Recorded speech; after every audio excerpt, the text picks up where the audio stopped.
તો જાલોદ નગરમાં સરકારી રસ્તા પરથી દબાણ હટાવવાની કાયદેસરની કામગીરીને અટકાવી કાયદાનો ખુલ્લેઆમ ગળેઘોંટ કરવામાં આવ્યો।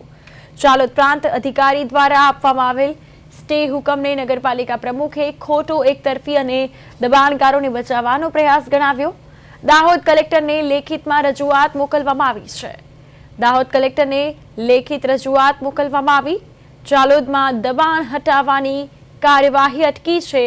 સ્ટે હુકમ ખોટો અને એકતરફી હોવાનો આક્ષેપ છે। તો અહીં જાલોદમાં દબાણ હટાવવાની કાર્યવાહી અટકી, સાથે જ સ્ટે હુકમ ખોટો અને એકતરફી હોવાનો આક્ષેપ કરાયો।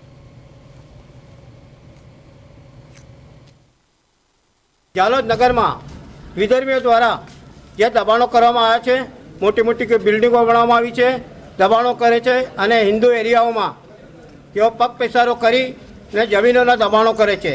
જે જાલોદ નગરમાં અમે પ્રાંત સાહેબને અહીંયા આવેદનપત્ર આપ્યું છે।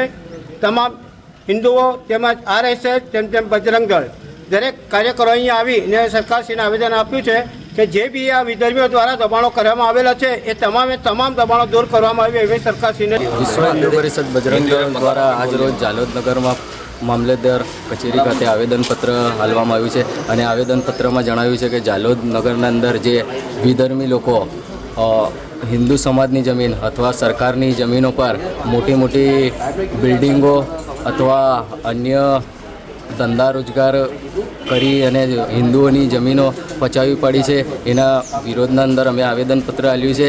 એ અને મામલેદારશ્રીને અમે રજૂઆત કરી છે કે આવા લોકો પર તપાસ થાય અને કડકમાં કડક કાર્યવાહી થાય તેવી અમારી